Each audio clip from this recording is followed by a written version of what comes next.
So today what I want to do, I want to quickly review what we have discussed last time in terms of data management using Room. I will review what we have done, and then I will show you some extra features that you need to be aware of for you to make full use of uh, Room to manage data of your app. So first of all, just a quick reminder that in many applications, you might need to allow the application to run offline. That's why you need to cache some of the data that you get from online services and online databases. You need to store it locally to allow your users to use the app offline. And then when connectivity is back, you can synchronize the local database with the online database. Now, on Android, you have multiple ways to store data depending on the scenario you have at hand. If you have some small piece of information, like for example, username or let's say the language preference or let's say color preference of the user, you don't need to create a whole database just to store this small piece of information. For storing these small key value pairs, Android has this preferences data store that you can make use of. Now, if you have some unstructured data, such as a photo or a video or just a text file, you can store it just on the file system in a folder on your phone. Now, if you have some structured data, such as, let's say, users, products, posts, events, then you can consider storing them in a relational SQLite database that's already built in on Android.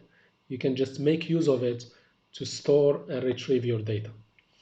Now, if you have some large volume of data or data that need to be shared by multiple users of your app, then you may consider to put this data on a cloud storage in a cloud database.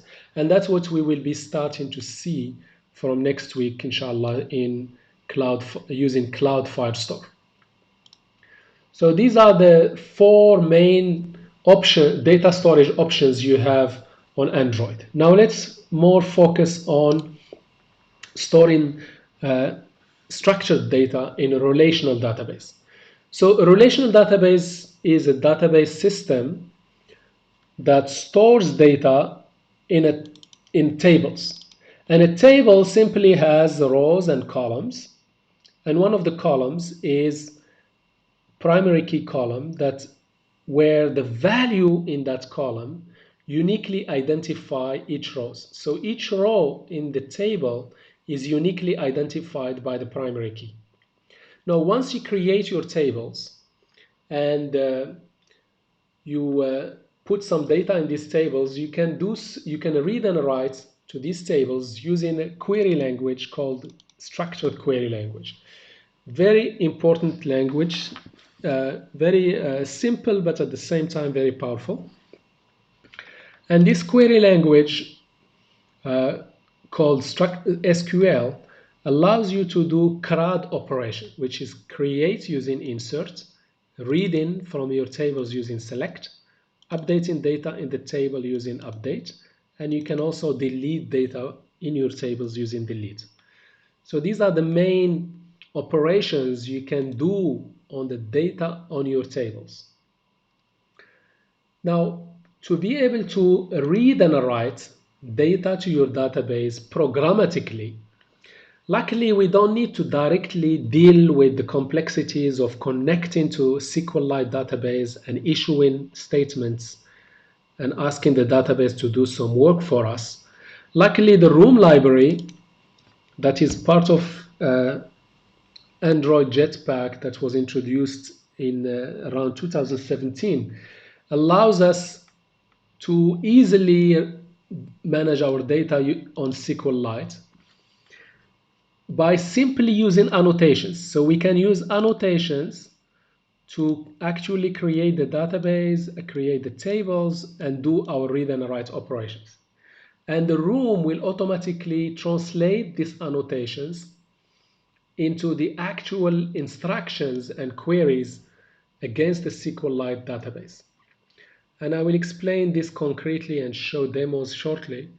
So for you to be able to use this room library, you need to import these dependencies and you add them to your build.gradle file.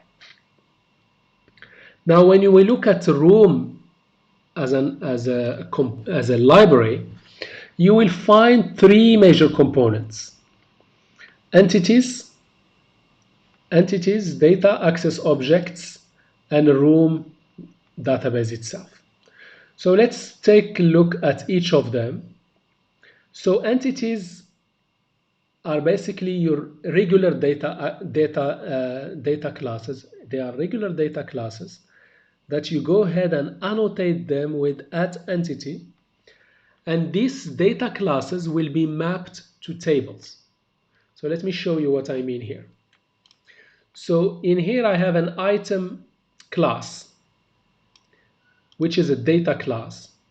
So I go ahead and annotate it with this @entity, and I designate one of the columns to be the primary key by annotating that column with @primary key. Not only this, I want the database to take care of assigning a value to the ID whenever I insert a new value. And to do so, to ask the database to do so, I just add this auto-generate equal to true as a property of as a parameter of the primary key annotation. So by doing this annotation, when room sees this annotation, it will simply create a table corresponding to this class. So in our program, we will have an item class. In our database, we'll have an item table. And the properties of the class becomes columns in my table. And you can see here the primary key that uniquely identify each item in the table is marked as a primary key. So very powerful. I don't need to go ahead and create the tables myself. All I need, go to my data classes and annotate them with this @entity and @primary key for the primary key property. That's it. Room will take care of generating and creating the table for me.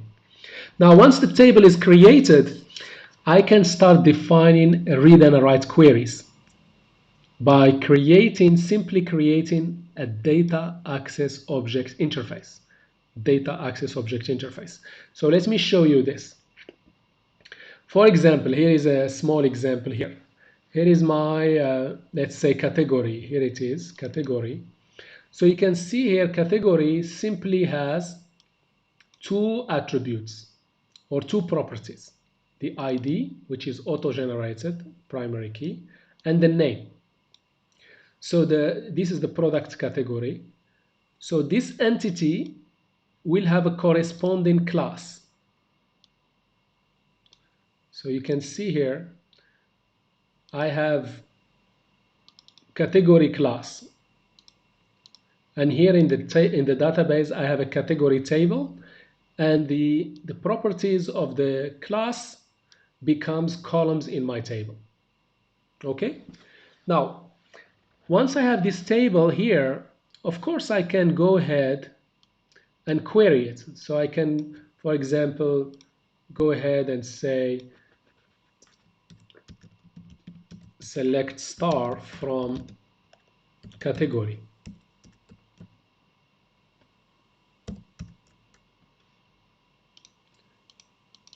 And I can go ahead and run this query if I wish. Here it is, and I get the results. I can also update, I can delete, I can insert. For example, I can say here, update category, set the name equal fruit. Instead of fruits, I want to call it fruit, where the ID is equal 1. So I run this. This will that will update my category table.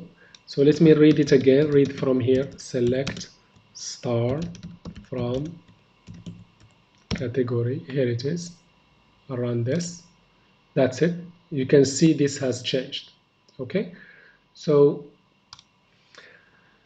that's basically the idea. So for each of the classes I have annotated, each of my data classes annotated with entity, I will have a corresponding I will have a corresponding table in my database, and I can go ahead and query these tables, read from them, update them, insert into them, delete from this, delete rows from this table. So to do this programmatically, what I need to do is basically I need to go and create a data access interface, data access object interface, which is nothing but an interface that I create. So I go ahead, for example, and say interface product data object, and I annotate it with this annotation DAO, DAO, and then for categories, for example, if I want to get all categories, I create a method. For example, in here I'm saying get me all the categories, and in here I make it a live data. I don't need to, but I can just return the list of, you can see here I can just return the list of names. Let me just try this way. I can just return the list of categories from the category table, and I can order them by name. Same thing here. I want to get the category. If you give me the name, I can give you the ID. So here is get category. I give it, it takes a name as a parameter. I return the category that has that particular name. So in here I'm saying select star from category, where basically where the name equal the name parameter. The name column is equal the name parameter. And in this query, for example, all I'm doing, I am counting how many categories I have, and this simply returns an integer. So if I want to, so basically I create methods and annotate them with queries.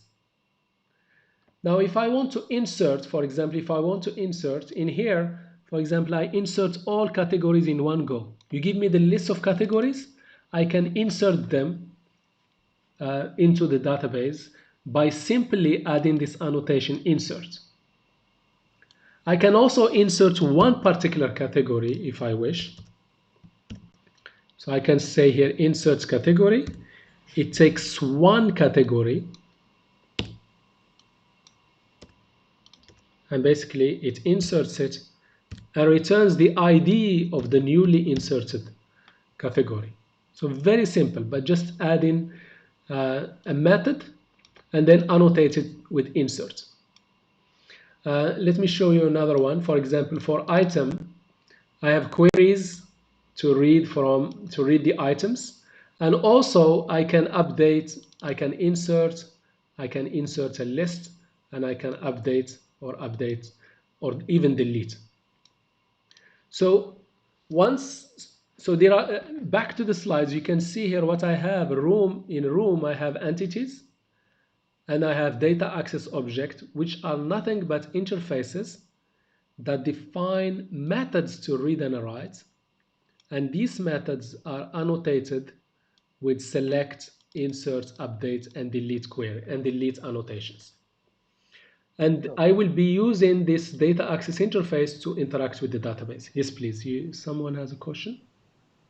Sir, where is the body of this interface? Sorry, can you say it again? Where is the body for the interface? Very good. Where is the body of this interface? This excellent question. It will be answered shortly. Okay, so room will take care of auto-generating the body of the implementation. So you don't need to do it. Automatically, Room, just by using these annotations, Room, for example, will use database connection and will generate an SQL statement to delete. For example, it might generate something like this: delete from item where where the ID is equal the item ID that you have passed, item.id. So it might generate some code like this. It will submit it to the database and return the results. And it will do the same for insert, same for select. So for select, it will run this against the database, get the result, and return it as a long value. In here, for example, I am updating the quantity. I'm just updating the quantity. In here, I'm updating the whole object. So the whole item will be replaced in the database. In here, I just want to update the quantity. For example, in this scenario, you can see here in this scenario, I just want to update the quantity. I can do so in here, saying update item, set the quantity to the new quantity passed as a parameter, and only do this for the item where the ID is equal the ID parameter. And I don't need to write any code to say how we will do this. Room will take care of that for us. Now, the last item that puts everything together is the room database. So let me show you how the room class. You need to create a room class, a room DB class. Here it is, shopping DB. Allahu Akbar. And this room class need to inherit or extend the room database. Can you see it here? So I create a class. In my case, I called it shopping DB. And this class must extend the room database. And then I annotate it with this at database. And in here, I specify all the entities I have in my app. This is important. So room database is aware of these entities, and it will generate tables corresponding to these entities. Also, I can specify here a version.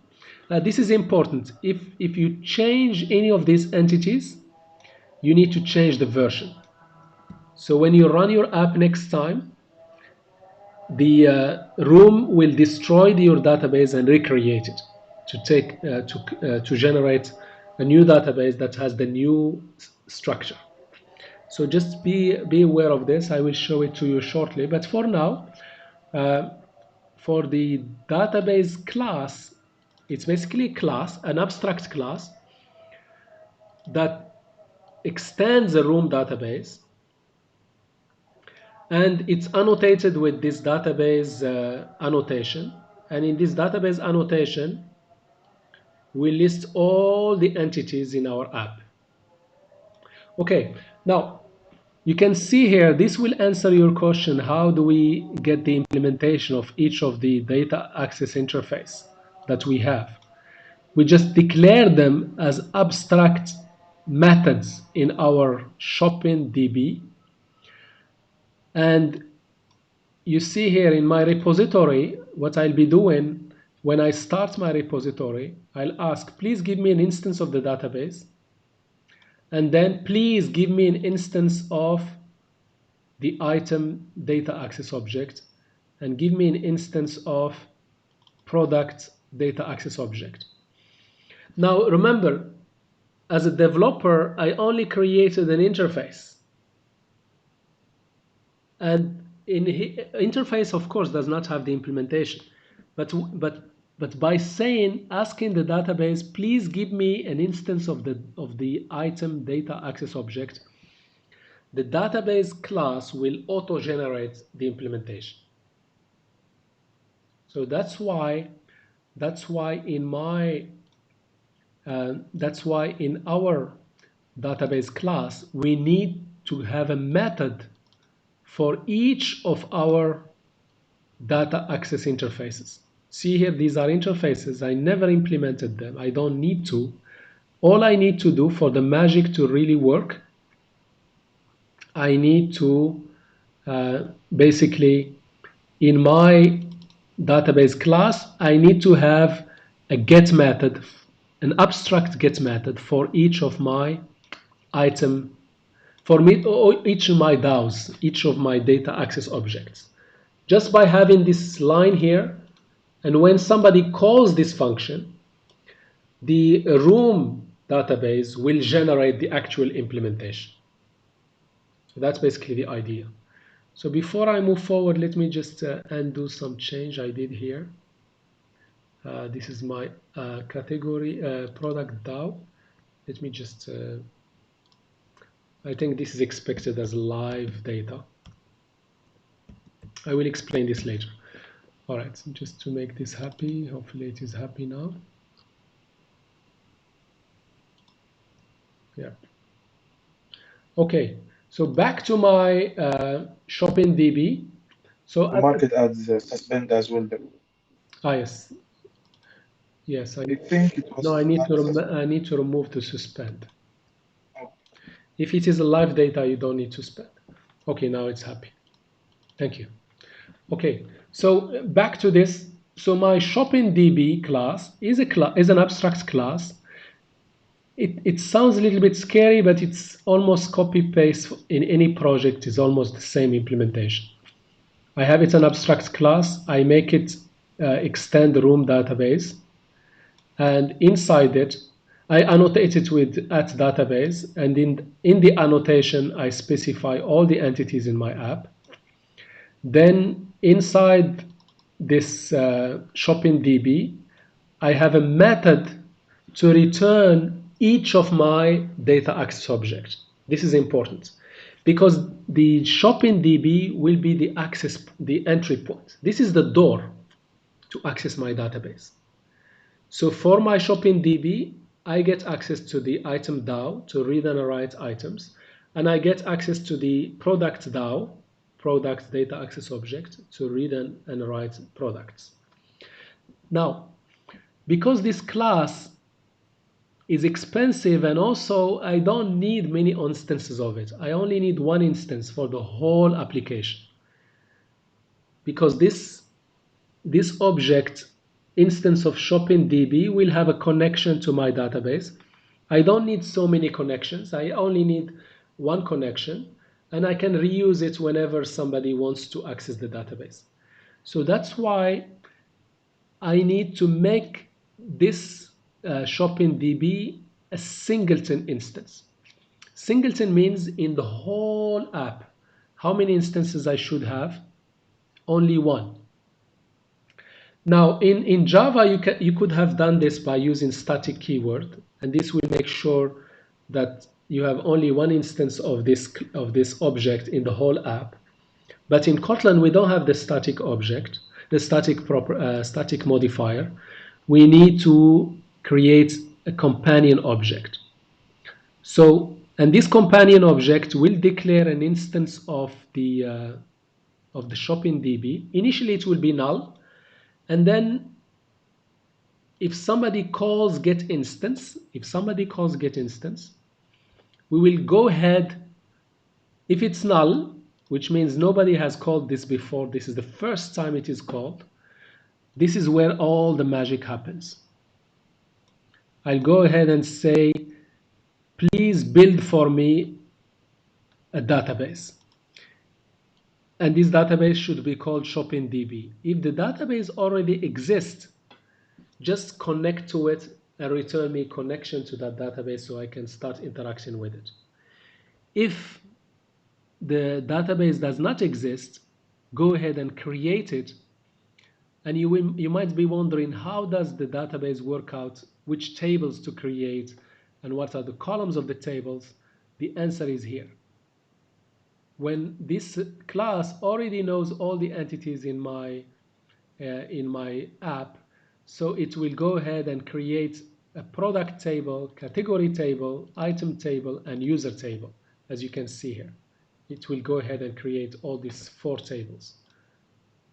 map to these 4 classes. And then it will go and return this. This I will explain later. This is initializing the database, filling the database, especially the products table and the categories table. I fill them up based on the data from these two JSON classes, JSON files. But this I will do once. I will explain it later. I will do this if there are no categories. I will ask the database, is there any categories in my categories table? If no, if the category count is 0, then I go ahead and add my categories, read them from the JSON file, and insert them into the categories table. And I do the same for products and insert them into the products table. So this is a run after I create the database. Okay? Doctor, Yes, please. why we do not make this class as an object as we used to? Yeah. So if I create it as an object, I need to, when I create it, I need to pass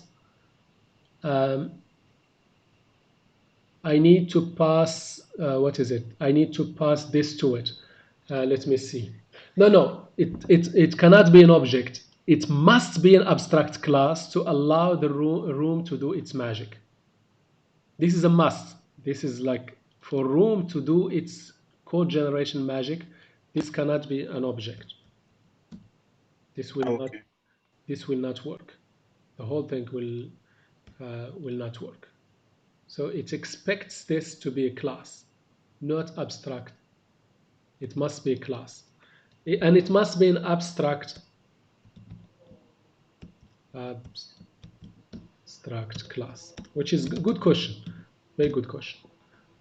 Must be an abstract class. Even if it's class, I don't think the magic will work. It must be an abstract class. And it is an abstract class because this interface, these methods are abstract because there is no implementation. There is no implementation. Who will generate the implementation? Room will do so. So when I do this database.build, room database builder, this will create the database and connect to it. And when somebody calls this get item DAO, an implementation of this interface will be generated. When somebody calls get product DAO, the implementation of this interface will be generated.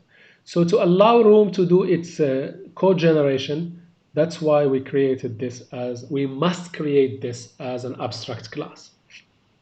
I hope this answers your question. Okay, so now that our database is up and running and ready, let me show you one more thing here, which is the version. Very important. So if I go ahead and let's say add a new attribute to my database, to my entity, for example, var version int, I will initialize it with 1, for example. This is a new attribute added to my entity item. So in the database, item does not have this extra property, extra column. So an extra column must be added to item. So if I try to run my app now, it will crash because it will say, oh, the schema of your entity has changed and you didn't tell me this. How do we tell room that the schema has changed, the structure of our database has changed? How do we tell room that the structure has changed? By simply changing the version. By changing the version, room knows there is a new database structure, and basically I need to go ahead and recreate the database. And you can see here, let me just get rid of this.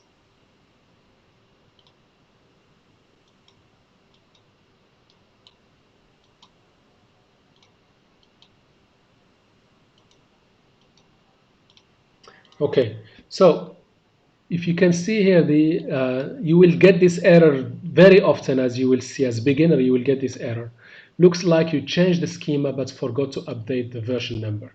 So to fix this problem, all you need to do, change this version 2 and then rerun your app, and basically it should now drop the database and recreate it.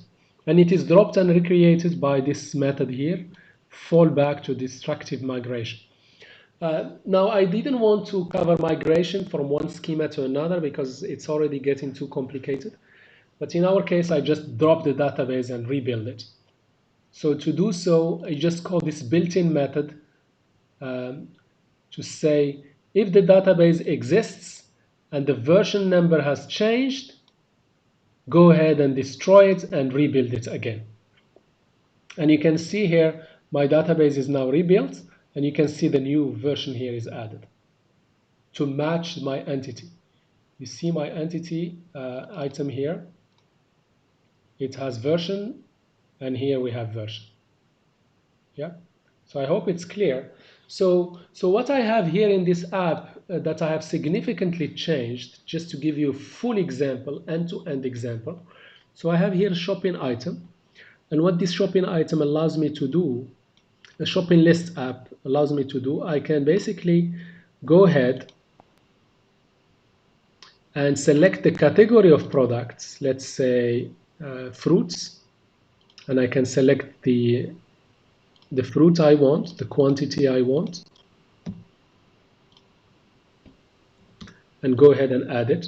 I can select another category, let's say sandwiches, and select, let's say, green salad 2 and add.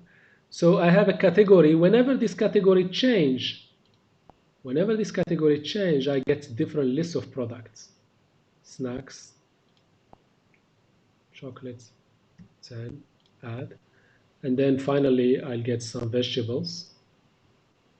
This is the list of vegetables. Here, let's get some tomato, 3, and add. Okay, so you can see here the categories are coming from this category table, the products coming from the product table, and the items that I add gets added to this item table. Okay, now once so basically what I have, this is the schema of my database. So here is a category. It is one-to-many relationship. So a category can have many products, and a product belong to one category, and a product can be added, can be an item. So the user can select one of the products as an item in the shopping list, and they can specify the quantity that they want. Okay, so what I can do now, I can basically go ahead here. Let me go ahead and create some queries. All right, so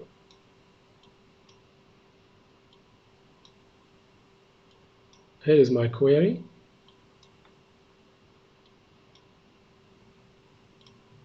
So what I can do here, I can do select star from item. This will give me all the items I have put in here. Then I want to select only the ID of the item. I want to select the product ID, and I want to select the quantity. Here it is. Okay, now the product ID might not be very meaningful. I don't want to display IDs in here for the user. Instead, I also want to return the product name, but the product name happens to be in the product table. So the product table has the name. So what I can do to get the name, to grab the name, from the product table, what I can do, I can basically join these two tables. So to be able to join, let me first show you in here, I can fully qualify this. I can say item ID, the ID is coming from item. The product ID is coming from the item table. And the quantity is coming from which table? The item table. Now, if I don't want to put the full name of the table in front of my column names, I can give it a small, we call it an alias, a shortcut, and I can just say I.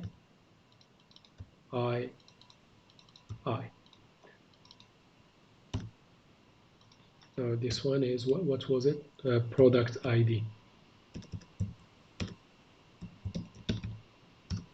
Product ID. So let me run. So basically this is just an alias, a shortcut or shortening of this table name. And these columns, all of them coming from this table. Now to get the name, the actual name of the product, I basically need to say join product, and I give this another alias, join these two tables. I want to join them based on this. You can see here the item has a product ID, and there is a relationship between these two tables. So this is called the primary table. The product is called the primary table, and this is kind of the child table.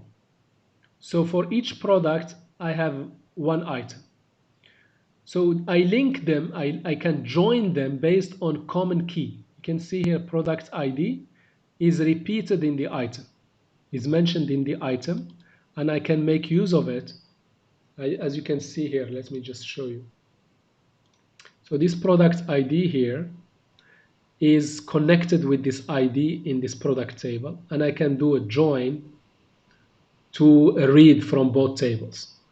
So I can say, go ahead and join these two tables, join the item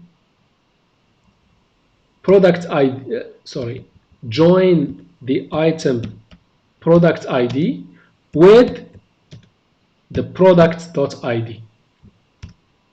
I want you to join these two tables. Why I am joining these two tables? Simply to be able to read the product name, p.name.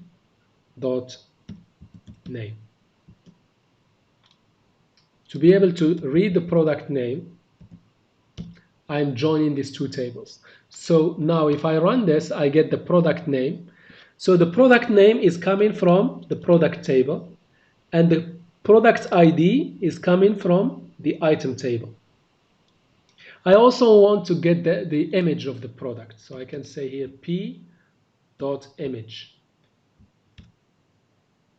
I run, and you can see here the image of the product. So these two columns, the name and the name and the image are coming from where? From the product table. And the name and the other three columns are coming from the item table. So this is how I create a join between two tables. So the item table and the product table, I join them together, and then I read some of the columns, I read them from the item table, and other columns I read them from the product table. I can also say, please sort this for me, sort by or order by. I want to order by p.name.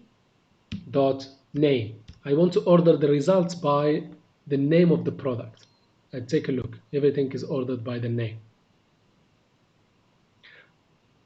Also, let's say I want to concatenate these two, the name and the image. I want to put them as one column. I can do that by saying, go ahead and concatenate these two columns and make them product name. So concatenate the name and concatenate with the image and make it as one column. And take a look at this. It's one column called product name. So when I have multiple tables and I need to read from both, of course these tables have relationships between them. So the product has an an item is associated with the product. Then I can do join to read from both tables. Okay. Now, once I am happy with this, so basically, once I am happy with this query, I can basically copy it and I can go to my DAO. Here's my item DAO, and here is gets all, and I can simply paste it in here as a query. You can paste it in here. Yep, you can basically paste it here.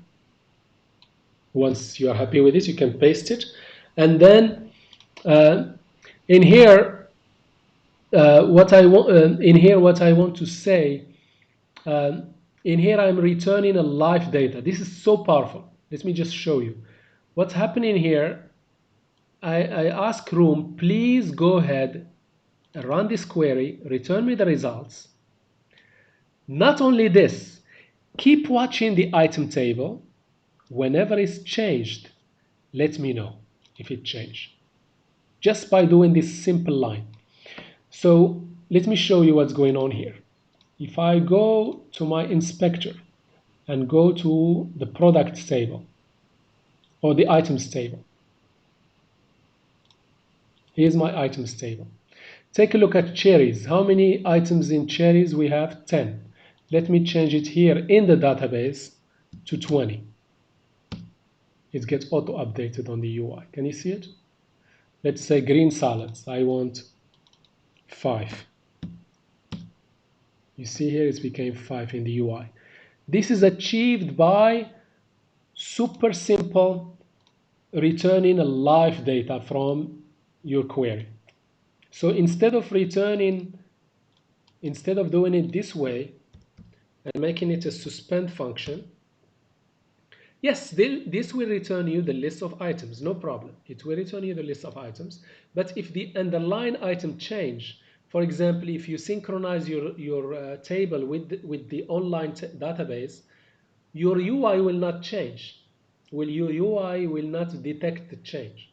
So if you want to ask Room, please run this query, not only run it, I want you to keep a watch on the items table. Whenever it changes, I want you to let me know of the changes.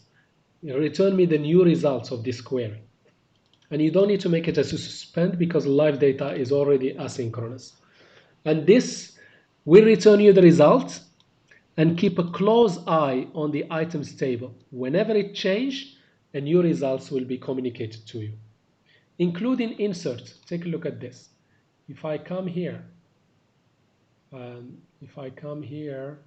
in my query here, and let me just do here insert into item, and let's say I want to insert into item. The ID, I don't need to insert the ID. I need to insert the product ID. Yes, product ID, quantity, and what else? What else do we have? The product ID, quantity, and that's it. The updated date. The updated date. Yes. I also need the updated date. Updated date. I want to insert this, and I will say values, and I want to insert, let's say product is, let's say I want to order product ID number 1. I want to order 20, and I want to updated date. Unfortunately, how do I get the current date time?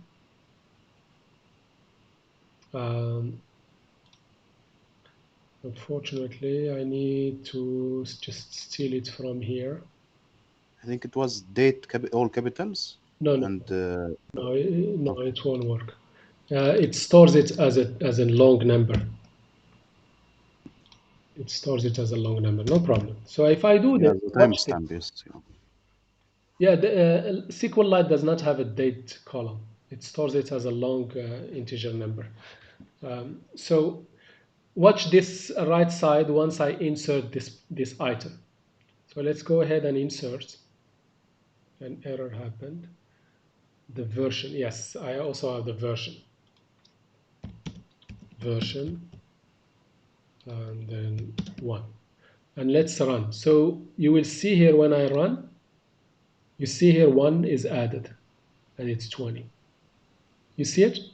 So all this is achieved by simply, when you return your query, instead of returning the list of items, I say return a live data list of item, and this will instruct room. Room basically will keep watch on the item table. Whenever it's changed, it will notify our app. Now, you can see in my query, I needed to return the product name. And the product name need to be one of the attributes of item. So that's why in the item table, or the item entity, I have this product name. Although I am not supposed to write it, I'm not supposed to write to it. When I insert, you see here, when I insert a new item, I only specify the product ID. Here is the product ID, which is number 1. So basically, those of you who took relational database, you should never store data twice. But unfortunately, in Room, because I need to read this product name again, I need to read it in my query.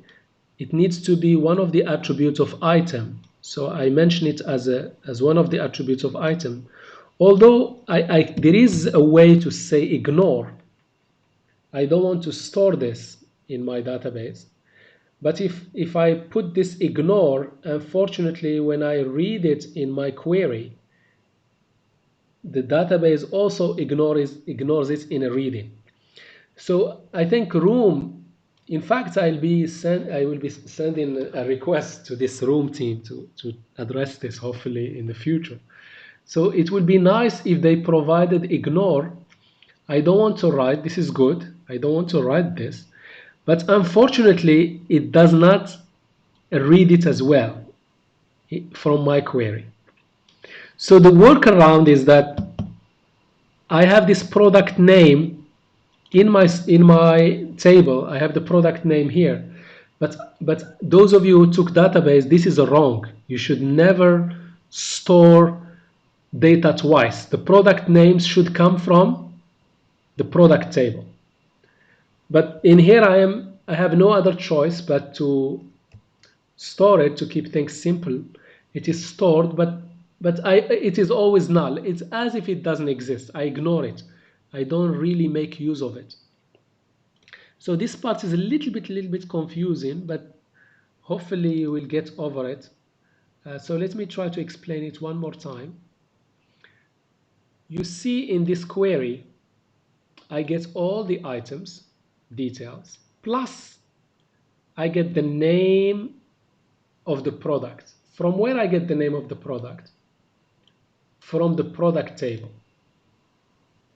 Okay, so I get the name from the product table. So you might be saying, why I am complicating life? Can't I just put here the product ID and the product name? So when you those of you who will take database later, you will see that this is not, having a product name in the item is not really a good design, or it's not a good, it's not the database police will really catch you and give you a big fine, because the name should be maintained in the product table. So if the name change, it will change everywhere. But in here, you are keeping this twice. You're keeping this in multiple places. If, for example, if you have banana, you have a misspelling in your name, in the name of the product. So for example, let's say here is product. Let me see, here is product. And let's say instead of grape, you want to call it grapes. grapes. You want to just call it grape. You see here it changed in my UI.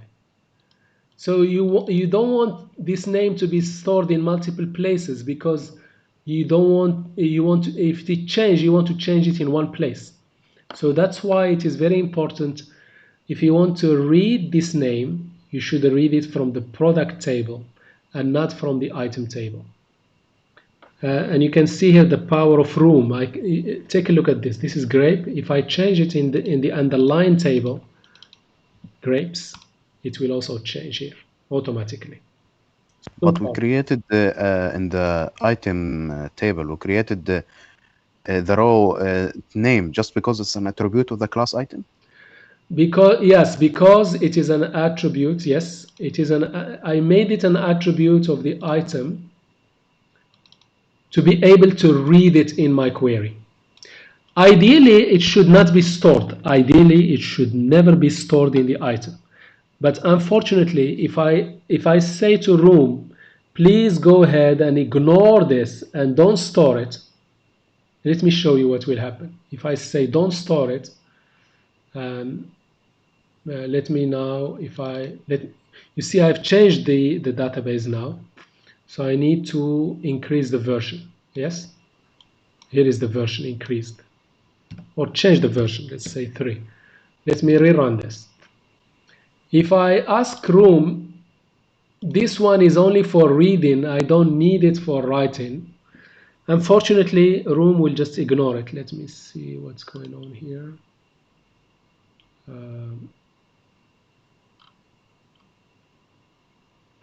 Version. Let me also get rid of this version. Version, I only showed it to you.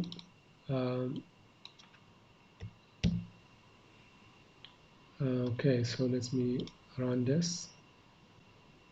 Hopefully it will run.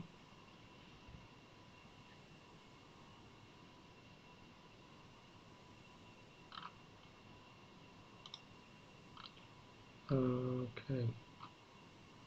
Updated date. Anyway, yeah, you just need to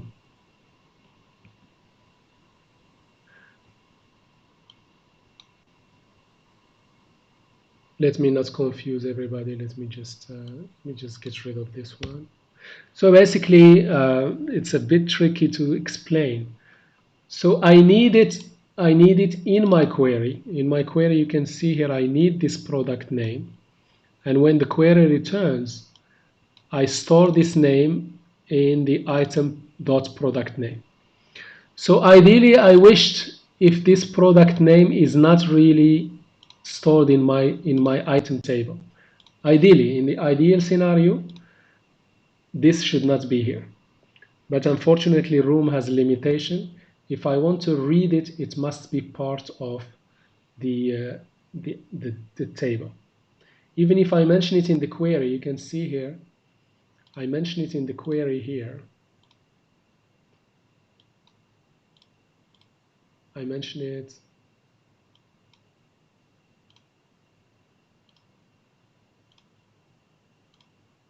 You see, I mentioned it in my query. So I have this product name. Unless this product name is part of this item table, then Room will not be able to read this from my query. So it's just a small limitation. Don't worry too much about it. A small limitation in a Room. Other than that, it's super nice.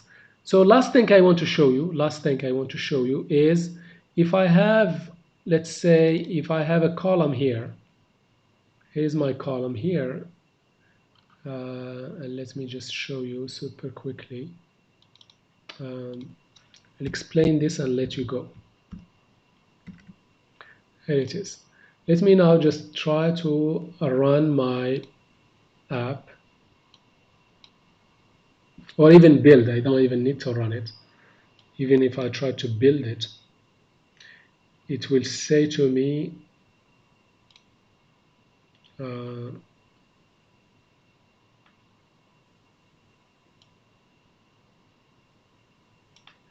Anyway, it's complaining about this.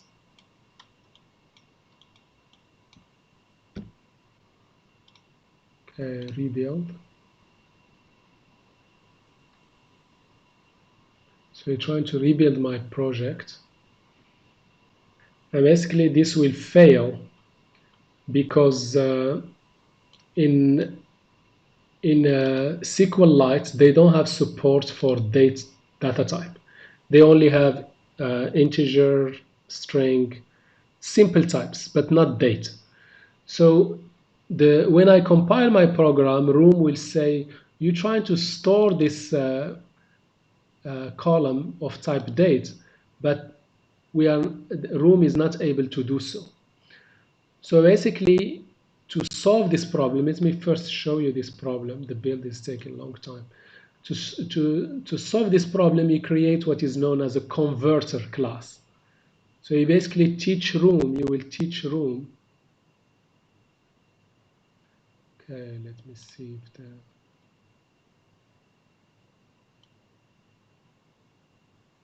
Yes, you can see here, cannot figure out how to read this field.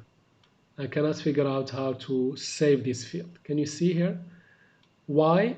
Room is not able to read and write a date field because the SQLite does not support date data type.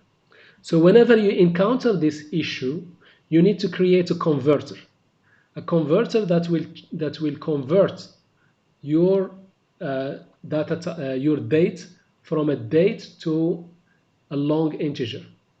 So if you see in the item here,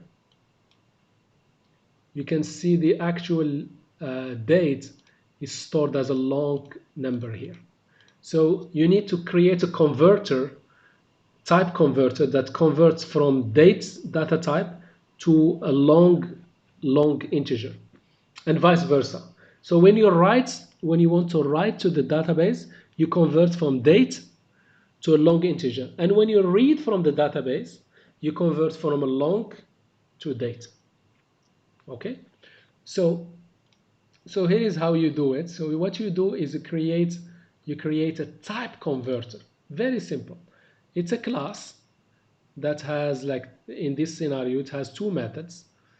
I want to convert from date to a long. So this will be a long, just to make it clearer. This is a long.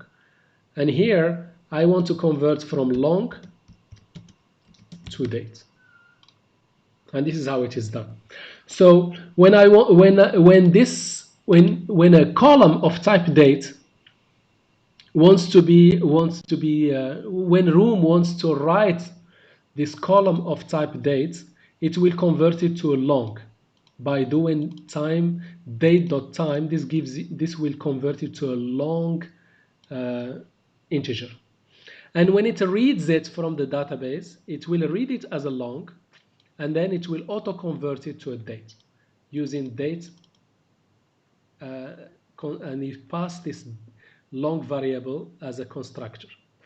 And then you create this converter class, and then you let Room know about this converter class by simply adding annotation to the database class. Say, oh, by the way, if you encounter any date in any of the entities, before you store it, make use of this date converter. Whenever you store a date, convert it to a long before you write it to a SQLite table. And when you read a long date,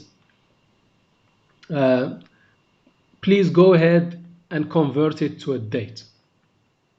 And now if I run it, this problem should go away, because simply the database now knows how to read and write dates. Although the SQLite does not support this data type, you can basically do this conversion from date to a long integer, and from long integer to date.